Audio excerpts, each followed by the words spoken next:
మాత్రే నమః. మాఘమాస మహిమను గురించి పాపనాశనం వైకుంఠ ప్రాప్తి వినగానే ఫలితం కలిగే విధంగా నెమ్మదిగా చెప్పుకోవాలి. ఈ పురాణంలో శ్రీ మహావిష్ణువుని స్తుతించడము, ఋషులు నారద మహర్షి సంభాషణలు, మాఘమాసం ఎందుకు పవిత్రమో వివరించారు. ఇక్కడ నుండే మొదటి అధ్యాయం ప్రారంభమవుతుంది. మాఘమాసంలో స్నానం, దానం, జపం, ఉపవాసం వీటన్నిటి వల్ల కలిగే ఫలితాలు పురాణ శైలిలో భావగర్భితంగా చదువుకోవాలి. ఈ అధ్యాయాన్ని వినేవారికి రోగ నివారణ కలుగుతుంది, దారిద్ర్య నాశనం కలుగుతుంది, సంతాన భాగ్యం కలుగుతుంది. శ్రద్ధగా వివరించేవారికి అంతటా శుభమే కలుగుతుంది. ఈ వీడియోని చివరి వరకు విన్నవారికి విష్ణు కటాక్షం తప్పక లభిస్తుంది. మాఘమాసం శౌర్యమాసం. ఈ మాఘమాసంలో సూర్యుడిని ఆరాధిస్తారు. సూర్యుడు ఉదయించగానే సూర్యుని ముందు నిలబడితే మనకు చాలా సుఖవంతమైనటువంటి కిరణాలు కంటికి, ముఖానికి తగులుతాయి. ఆ సమయంలో వచ్చే కిరణాలను మనం తట్టుకోగలుగుతాం. అలా మనం తట్టుకోగలిగేటటువంటి కిరణాలు కలిగినటువంటి సూర్యుని యొక్క ఆరాధనే ఈ నెలలో విశేషంగా చెప్పబడింది. ఈ నెలలో స్నానాలు చేస్తే పాపాలు పోతాయని చెప్పబడింది. కేవలం సూర్యారాధనే కాకుండా శివారాధన, విష్ణు ఆరాధన కూడా విశేషంగా చెప్పబడింది. ఎవరికి ఏది కుదిరితే అది చేసుకోవచ్చు. ఇందులో ప్రత్యేకమైనది ఏమిటంటే సూర్యోదయానికి ముందే స్నానం చేయడం, సూర్యునికి ఎదురుగా నిలబడి నమస్కారం చేయటం, ఆదిత్య హృదయం కానీ సూర్యాష్టకం కానీ చదువుకోవడం చేయవచ్చు. మనకి చదవటం రాదనుకోండి, దండం పెట్టుకోండి చాలు. ఒక రాగి చెంబును తీసుకొని నిండుగా నీళ్లు తీసుకొని సూర్యునికి అర్ఘ్యం ఇవ్వడం చాలా ప్రధానమైనటువంటి విషయం. అర్ఘ్యం అంటే సూర్యునికి చూపించి 3 సార్లు తులసి మొక్కలో కానీ మరేదైనా చెట్టులో కానీ పోయాలి. ఇలా పోయడం చాలా మంచిది, విశేషమైన ఫలితం వస్తుంది. ఇలా ప్రతిరోజు చేయగలిగితే చాలు. ఎందుకంటే సూర్యుడు ప్రత్యక్ష దైవం మనకి. సూర్యునికి ప్రొద్దున్నే లేవడం, సూర్యోదయానికన్నా ముందుగానే స్నానమాచరించటం, ఉదయించిన సూర్యుడికి నమస్కారం చేయడం అత్యంత ముఖ్యమైనవి ఈ మాసంలో. అయితే ఈ మాసాన్ని కుంభమాసం అని కూడా అంటారు. ఈ నెల రోజులు కూడా ముల్లంగి దుంపను తినరు. నువ్వులను, పంచదారను కలిపి తినమంటారు. ఈ మాసంలో రాగి పాత్రలో గోధుమ వర్ణంలో ఉండేటటువంటి నువ్వులను వేసి దానం చేస్తే చాలా మంచిదట. నల్ల నువ్వులు, తెల్ల నువ్వులే కాక గోధుమ వర్ణంలో ఉండేటటువంటి నువ్వులు కూడా ఉంటాయి. రథసప్తమి ఈ నెలలో విశేషంగా వస్తుంది. ఆవు పిడకలపై పాలను పొంగించి చిక్కుడాకుల మీద పెట్టి చిక్కుడుకాయలతో రథం మీదకు సూర్యుడిని ఆహ్వానం చేసి ఈ పాయసాన్ని నివేదన చేస్తాం. ఈ రథసప్తమికి స్నానం చేయడం కూడా ఒక విశేషమే. రేగి పండ్లను, చిక్కుడాకులను తలపై పెట్టుకొని స్నానం చేయాలి, లేదా జిల్లేడాకులను పెట్టుకొని స్నానం చేయడం మనం చూస్తూ ఉంటాం. నీరు వేగంగా ప్రవహించే తటాకాలను, నదులను, సముద్రాలలో స్నానం చేస్తే గొప్ప ఫలితం వస్తుంది. ఇక్కడ ఒక విశేషాన్ని చెప్పుకోవాలి మనం. సూర్యుడు తనను పూజించినటువంటి సత్రాజిత్తుకు రథసప్తమి రోజునే శమంతకమణిని ప్రసాదించాడట. హనుమంతునికి వ్యాకరణ శాస్త్రాన్ని, యాజ్ఞవల్కునికి యజుర్వేదాన్ని శివుడు ప్రసాదించారట ఈ నెలలోనే. కాబట్టి ఆరోగ్యం కోసం సూర్యునికి మరియు జ్ఞానం కోసం కూడా సూర్యుడిని స్తుతిస్తే చాలా మంచిదని చెప్తారు పెద్దలు. ఒక్క మాఘమాసానికే కాదు, మాఘ స్నానానికి కూడా ఒక ప్రత్యేకత ఉంది. వంటి స్నానానికే కాదు, ఇహపరదాయకం అంటే ఈ లోకంలో ఆరోగ్యాన్ని, సంతోషాన్ని ఇవ్వడమే కాకుండా పరలోకంలో కూడా ఆరోగ్యాన్ని, సంతోషాన్ని కలిగిస్తుందన్నమాట. ఎట్లా అంటారా? సూర్యుడు ఉదయించే సమయంలో స్నానం చేయడం వల్ల మహాపాతకాలు నశిస్తాయి అని నిర్ణయ సింధులో కూడా చెప్పబడింది. దీనిలో బ్రహ్మచర్య ఆశ్రమము, గృహస్థాశ్రమము, వానప్రస్థాశ్రమము, సన్యాసాశ్రమము, అన్ని వర్ణాల వారు, అన్ని వర్గాల వారు, ప్రతి వారు కూడా స్నానం చేయవచ్చు. వేడి నీళ్లతో కూడా స్నానం చేయొచ్చు అని చెప్తున్నారు. 6 సంవత్సరాల ఆగమర్షణ స్నాన ఫలితం లభిస్తుందట. కుదిరితే నదీ సంగమాలు, సాగర సంగమాలలో స్నానం చేస్తే విశేష ఫలితం లభిస్తుంది. ఒకవేళ ఇంట్లోనే స్నానం చేస్తే నీటిలో చేయి పెట్టి గంగే చ యమునై చ చైవ గోదావరి సరస్వతి నర్మదే సింధు కావేరి జలసిం సన్నిధిం కురు అంటూ ఆ నదులన్నిటినీ ఆహ్వానించి వాటిని మన శిరస్సుపై పోసుకోవాలి. ఇలా స్నానం చేస్తే ఎంతో మంచిది. అయితే ప్రతిరోజు చేయలేకపోతున్నారనుకోండి, సమయానికి లేటుగా లేకపోవచ్చు, అప్పుడు ఈ మాసంలో విశేషమైనటువంటి రోజులు ఏమనుకుంటున్నారు? పాడ్యమి, విదియ, తదియ. ఈ 3 తిథుల్లో కూడా స్నానం చేసి మళ్ళీ త్రయోదశి, చతుర్దశి, మాఘ పౌర్ణిమ స్నానం చేస్తే మంచిది. అంటే 6 రోజులు ప్రత్యేకంగా చెప్తున్నారనమాట.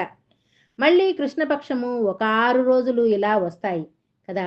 అట్లా 12 రోజులు చేసినా, 12 చేయలేకపోతే 6 రోజులు చేసినా విశేష ఫలితం వస్తుంది. ఈ సూర్యారాధన, శివారాధన, విష్ణు ఆరాధన విశేష ఫలితాన్ని ఇస్తాయి. అయితే మాఘ పౌర్ణిమ గొప్ప విశిష్టతతో కూడుకుని ఉంది. ఈ మాఘ స్నానం మనం తెలిసి చేసినా, తెలియక చేసినా ఫలితాన్ని మాత్రం ఇస్తాయండి.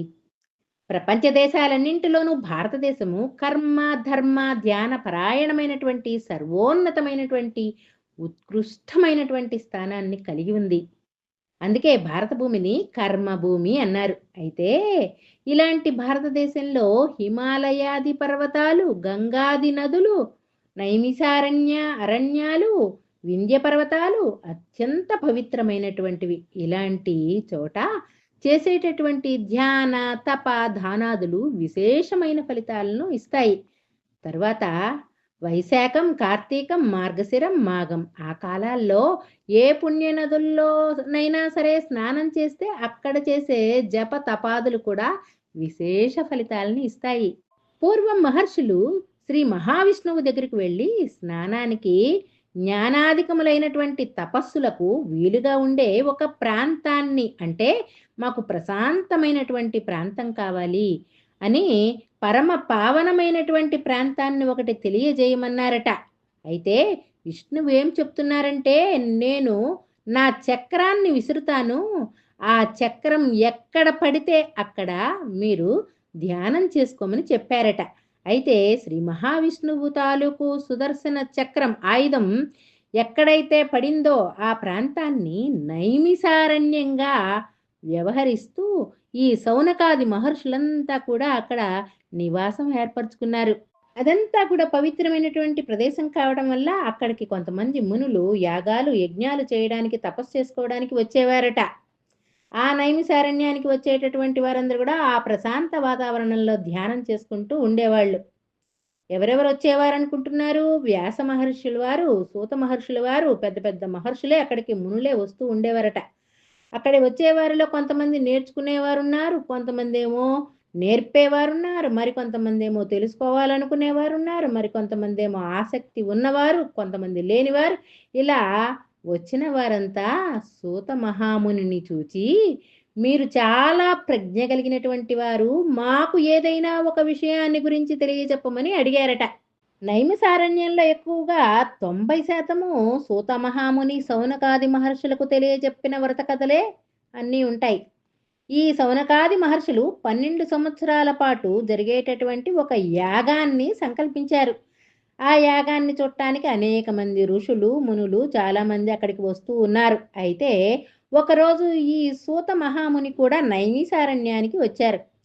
ఇక్కడ ఉన్నటువంటి ఋషులు, మునులు అంతా కూడా ఆయనకు పాదపూజ చేసి, అర్ఘ్యపాద్యాదులు, ఆచమనాలు చేసి ఆసనంపై కూర్చుండబెట్టి ఏమని అడిగారట?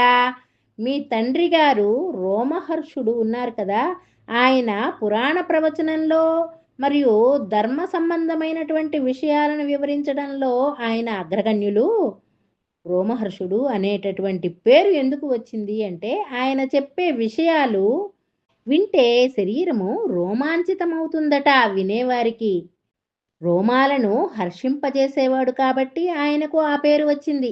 వారి కుమారుడైన మీరు కూడా అంతటి వారే, తండ్రికి తగిన కుమారులే మీరు. మా అదృష్టం కొద్దీ మీరు యాగ దర్శనార్థం వచ్చారు కాబట్టి ఉదయం వేళ యజ్ఞ హడావిడి సరిపోతుంది. సాయంత్రపు వేళ ఏదైనా కొన్ని మంచి విషయాలను, పుణ్యకథలను తెలియచేయండి అంటూ ఇక్కడ ఈ ప్రాంతాలను, మాసాలను, ఋతువులను, వాటి తాలూకు మంచి విషయాలను తెలియజేయమన్నారు. అయితే ఆయన, నా మీద మీకు ఉన్నటువంటి అభిమానానికి కృతజ్ఞతలు. పుణ్యకార్యాలు జరిగే చోట పుణ్యప్రదమైనటువంటి విషయాలు చెప్పడం కూడా ఒక అదృష్టం. ఒక శుభకరమైనటువంటి కార్యక్రమం జరిగేటప్పుడు, అంటే ఒక శుభకరమైనటువంటి విషయాన్ని చెప్పడం, వినడం చాలా మంచిది. ఈ రెండు కూడా అద్భుతమైనటువంటి పాజిటివ్ ఎనర్జీని ఇస్తుంది నిజంగానే అంటూ, మా తండ్రి గారి వల్ల నేను, మా గురువు గారు వ్యాస మహర్షుల వారి చేత నేను తెలుసుకున్నవి, వారి అనుగ్రహం చేత నాకు సృజించినటువంటివి మీరు అడగడం వల్ల నాకు కొన్ని గుర్తుకు కూడా వస్తాయి. కాబట్టి నేను తప్పకుండా చెప్తానని చెప్పాడు. ఆ మునులంతా ఏమన్నారంటే, కార్తీకంలో మాఘమాసంలోనూ ఎవరెవరు ఏమేం చేస్తారు, ఎలా చేయాలి, ఎలా పుణ్యాన్ని పొందారు, ఆ విషయాలన్నీ మీరు ఇదివరకే మాకు చెప్పి ఉన్నారు. కాబట్టి మాఘమాసం దాని యొక్క మహిమను వివరించమని అడిగారు. అప్పుడు సూత మహర్షి క్షణకాలం కళ్ళు మూసుకొని ధ్యానంలో ఉండి తన తండ్రిని గురువుల్ని తలుచుకొని నమస్కరించుకొని, మీరడిగిన ప్రశ్న సారవంతమైంది, దాన్ని విశేషించి సామాన్య ప్రజానికానికి ఉపయోగపడేలా చెప్తాను. మనం అసంకల్పితంగానే రకరకాల పాపకార్యాలు చేస్తూ ఉంటాం. మళ్ళీ ఏదో ఒక మంచి పని చేసి హోమమో స్నానమో దానమో ఇలా చేసి ఆ పాపాలన్నింటినీ పోగొట్టుకోవడానికి ప్రయత్నం చేస్తాం. సామాన్య మానవులు ఏం చేయాలి? యజ్ఞాలు యాగాలు చెయ్యలేని వారు మరేం చేయాలి? వాళ్ళ కోసమని పార్వతీదేవి పరమేశ్వరుణ్ణి అడిగిందట. ఏమని? స్వామి, సామాన్య మానవులు తమ తాలూకు పాపాలను ఎలా పోగొట్టుకోవాలి అని అడిగి, వారికి స్వర్గ ప్రాప్తి కలగాలంటే ఎట్లా అని అడిగారు స్వామిని. పరమేశ్వరుడు పార్వతీ అమ్మవారితో ఇలా అంటున్నారు, నీవు అడిగిన విషయము మహాగంభీరమైనది. ఇది సర్వలోకాలకు ప్రసన్నమైనటువంటి ప్రశ్న. ప్రపంచంలో అందరికీ ఉపయోగపడేటటువంటి ప్రశ్న. సమాధానం చెప్తాను విను. ఇలా చెప్తున్నారు స్వామి. ఏమని? ఈ కుంభ సంక్రమణం జరిగినప్పుడు ప్రాతకాలంలో స్నానం చేసిన వారు పాప విముక్తులై ముక్తిని పొందుతారు. గోపాదం మునిగినంత ఏ నదీ ప్రవాహంలో స్నానం చేసినా అధిక పుణ్యఫలం వస్తుంది. గోవుకి గిట్టలుంటాయి కదా, ఆ గిట్టలు మునిగే నీరు ఉన్నా చాలు ఆ నదిలో. ఒకసారి స్నానం చేస్తే సర్వ పాపాలు నశిస్తాయి. రెండవసారి స్నానం చేస్తే వైకుంఠ ప్రాప్తి కలుగుతుంది. మూడవసారి స్నానం చేస్తే ఆ మహావిష్ణువే రుణగ్రస్తుడయ్యే ఫలితం వస్తుందట. మాఘమాసంలో ప్రయాగలో గంగా స్నానం చేసిన వారికి పునర్జన్మ ఉండదు. మరి ప్రయాగ దగ్గరలో లేదు కదా, మరి ప్రయాగకు ప్రత్యామ్నాయంగా ఏముందో చూద్దాం. మాఘమాసంలో నదిలో కానీ సరస్సులో కానీ స్నానం చేస్తే ముక్తి లభిస్తుంది. ఊరికి వెలుపల ఉన్నటువంటి నుయ్యి, కాలువ, చెరువు, సరస్సు వీటిల్లో స్నానం చేసిన పాపనాశనం మోక్షదాయకం అవుతుంది. తెలిసి కానీ తెలియక కానీ బలవంతంగా కానీ మాఘమాసంలో ఒక్కసారి అయినా స్నానం సూర్యోదయానికి ముందు చేస్తే వారి పాపాలన్నీ పటాపంచలైపోతాయి. భక్తి భావనతో చాలా శ్రద్ధగా చేశారనుకోండి, విష్ణులోక ప్రాప్తి కలుగుతుంది. స్నానం చేసి పురాణం విన్నారనుకోండి, ఋషి అయి జన్మించే అవకాశం ఉంటుంది. మాఘమాసాన్ని మాని విష్ణువుని అర్చించక, దానం చేయక, పురాణం వినక మధ్యమాంసాలతో గడిపినటువంటి వారికి మనోవాక్కాయ సంబంధములైనటువంటి పాపాలు ఎట్లా పోతాయి? స్నానం, విష్ణు అర్చన, దానం, పురాణం వినడం, స్నానం చాలా ముఖ్యమైనటువంటి మంచి సంకల్పంతో స్నానం చేస్తే 4ంటిని పొందవచ్చు. ఈ 4ంటిలో ఏదైనా చేయవచ్చు అని శివుడు పార్వతీదేవికి చెప్తున్నారు. ఈ మాఘ స్నానం చేసిన వారికి సంసార భయం ఉండదు. ఆడంబరాలకు గొప్ప కోసం కానీ, భయంతో కానీ, బలవంతంగా కానీ మాఘ స్నానం చేస్తే పుణ్యం వస్తుంది. బోలెడన్ని పుణ్యాలు కూడా వస్తాయి. ఎన్నో పుణ్యాలు చెప్పారు. మన బుద్ధికి నియమం ప్రధానం. చాలా ప్రధానమైనటువంటి విషయం ఏమంటే ప్రొద్దున్నే నిద్ర లేవడం. నెల రోజులు ఇలా చేశారనుకోండి, ఎంత క్రమబద్ధత వస్తుంది మనకి కదా. దానివల్ల ఎంతో ఆరోగ్యం కూడా వస్తుంది. అలా ఉదయాన్నే లేస్తే చాలా ఆరోగ్యవంతంగా ఉంటాం. ముఖంలో తేజస్సు ఉట్టి పడుతూ ఉంటుంది. ఒక మంచి అలవాటుగా మారుతుంది ఉదయాన్నే లేవడం. ఈ మాఘమాసం అత్యంత ఫలప్రదమైనటువంటిదిగా చెప్తారు. దిలీపుడైన మహారాజు పెక్కు యాగాలు చేశాడు. ఉత్తముడైన ప్రజాపాలకుడు కూడా. అయితే ఇతను ఒకసారి వేటకు వెళ్ళి చాలా మృగాలను వేటాడి అలసిపోయాడు. ఒక సరస్సును చూసి నీళ్లు త్రాగి అక్కడ విశ్రమించి 4-5 జంతువులను వేటాడి ఇంటికి తిరిగి వెళుతూ ఉంటే ఒక ఋషి ఆయనకు ఎదురుపడ్డాడు. ఇది మాఘమాసం కదా, అలా అలసట తీర్చుకొని వెళ్ళిపోతున్నారేమిటి, స్నానం చేయరా అని అడిగితే ఈ మాఘ స్నాన ఫలితాన్ని చెప్పమని అడిగాడట. అయితే నీవు స్నానం చేసి మీ గురువు గారైనటువంటి వశిష్ఠుల గారి దగ్గరికి వెళ్ళి అడిగి తెలుసుకోమన్నాడట. అప్పుడు దిలీప మహారాజు తన కుల గురువైనటువంటి వశిష్ఠ మహర్షి దగ్గరకు వెళ్ళాడు. మాఘ స్నాన విశేషాన్ని తెలుసుకున్నాడు. మనకి పరమేశ్వరుడు పార్వతీదేవికి చెప్పారని సూత మహాముని సౌనకాది మహర్షులకు చెప్పారు. మనం కూడా వారి విషయాలనే చెప్పుకుంటున్నాం. ఇది దిలీప మహారాజు తెలుసుకున్నాడు. మాఘమాసం చాలా విశేషమైంది. అనేక విశేషమైనటువంటి పురాణ కథలు అక్కడ జరిగినవి. పురాణ కథలు చెప్తూ ఉన్నారు. అనేక ఋషులు ఈ మాఘమాసము అక్షయమైన ఫలితాన్ని ఇస్తుందని చెప్పారు. పూర్వం ఒకప్పుడు భయంకరమైనటువంటి క్షామం వచ్చింది. అది వింధ్య హిమాలయ పర్వతాల మధ్య జరిగింది. ప్రజలంతా చాలా బాధపడ్డారట, జంతువులతో సహా. అప్పుడు భృగు మహర్షి ఆ ప్రాంతాన్ని విడిచి తర్వాత కైలాస పర్వతం వద్దకు వెళ్ళి మణిశైలం అనే చోట తను ఒక ఆశ్రమాన్ని ఏర్పాటు చేసుకుని తపస్సు చేసుకుంటూ ఉన్నాడు. అక్కడికి ఒక గంధర్వుడు పులిముఖం కలిగినటువంటి వాడు తన భార్యతో కలిసి వచ్చాడు.